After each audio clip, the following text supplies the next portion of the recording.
மலேசிய இந்திய உருமாற்றப் பிரிவான மித்ரா இந்த ஆண்டு அரசாங்கம் ஒதுக்கிய 100 மில்லியன் ரிங்கிட்டிலிருந்து 40 மில்லியன் ரிங்கிட் இந்திய சமூகத்தின் மாற்றம் மற்றும் சமூக பொருளாதார முன்னேற்றத்தை உறுதி செய்யும் நோக்கத்தில் பல்வேறு திட்டங்களுக்கு பயன்படுத்தியுள்ளதாக மித்ரா சிறப்பு பணிக்குழுவின் தலைவர் பிரபாகரன் தெரிவித்திருக்கிறார்.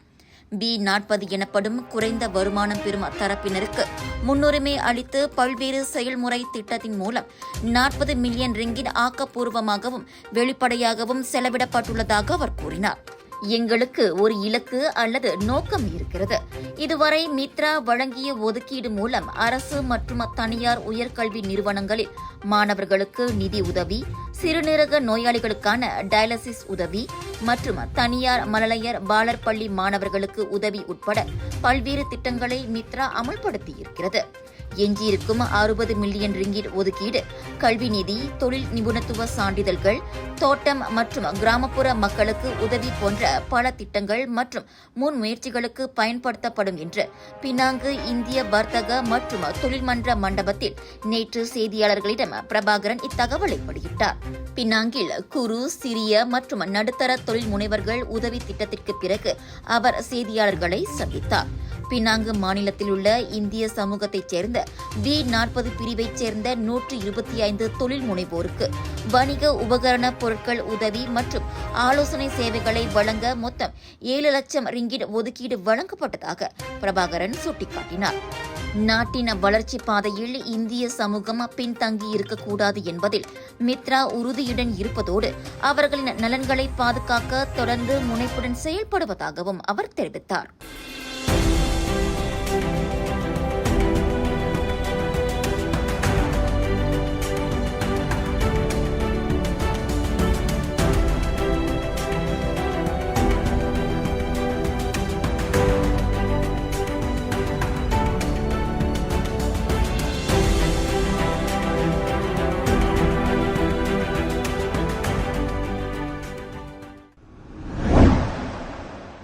வருகை புரிவதற்கு பாதுகாப்பான நாடுகளின் பட்டியலில் மலேசியா இடம்பெற்றுள்ளதாக அமெரிக்க தூதரகம் தெரிவித்திருக்கிறது.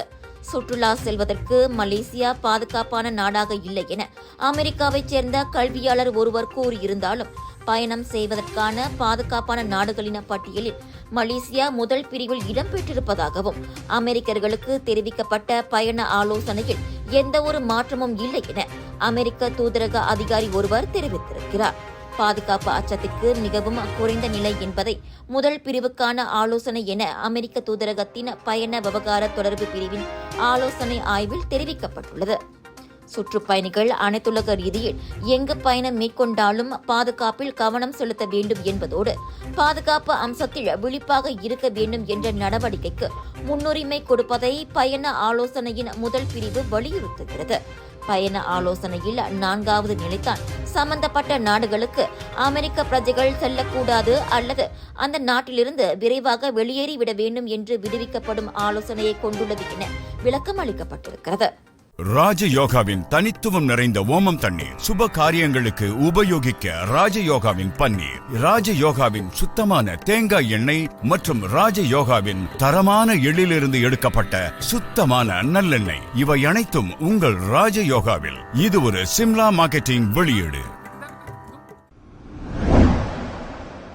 மேற்காசியாவில் எதிர்ப்பு போக்கை கொண்டுள்ள தரப்பினர் அங்கு நிலைமை மோசமாகுவதை தடுப்பதற்காக அமைதிக்கு முன்னுரிமை வழங்கும்படி மலேசியா கேட்டுக் கொண்டுள்ளது.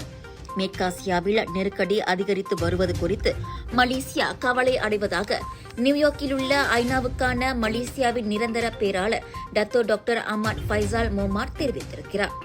எதிர்ப்பு போக்கையும் விரோத மனப்பான்மையும் சம்பந்தப்பட்ட அனைத்து தரப்பும் நிறுத்திக் கொள்ள வேண்டும் என அவர் வலியுறுத்தினார். மேற்காசியா மீதான விவாதத்தில் டாக்டர் அஹ்மத் ஃபைசால் இதனை தெரிவித்தார். இஸ்ரேல் தொடர்ந்து சுமார் 200 நாட்கள் பாலஸ்தீனர்களுக்கு எதிராக நடத்தி வரும் தாக்குதலினால் இதுவரை இல்லாத அளவுக்கு பெரிய அளவில் மனித பேரிடர் ஏற்பட்டுள்ளதையும் அவர் சுட்டிக்காட்டினார். உதாரணத்திற்கு நசர் மற்றும் அல் ஷிஃபா மருத்துவமனைகளில் ஏற்படுத்தப்பட்ட அழிவுகள் குறித்தும் அந்த மருத்துவமனைகளுக்கு அருகே பெரிய அளவில் மனிதர்கள் அடக்கம் செய்யப்பட்ட புதைக்குழிகள் கண்டுபிடிக்கப்பட்டது குறித்தும் மலேசியா அதிர்ச்சி அடைந்திருப்பதாகவும் அஹ்மத் ஃபைசால் சுட்டிக்காட்டினார். அனைத்துலக சமூகம் இதுகுறித்து விரிவான மற்றும் வெளிப்படைத்தன்மையான விசாரணையை மேற்கொள்ள வேண்டும் என்றும் மலேசியா கேட்டுக் கொள்வதாக அவர் அறைகூவல் விடுத்தார். கிந்தா மற்றும் பத்தாங் பாடாங் உட்பட 9 வர்த்தக மையங்களில் பேரா குடிநுழைவுத்துறை மேற்கொண்ட அதிரடி சோதனையில் 38 சட்டவிரோத குடியேறிகள் கைது செய்யப்பட்டனர்.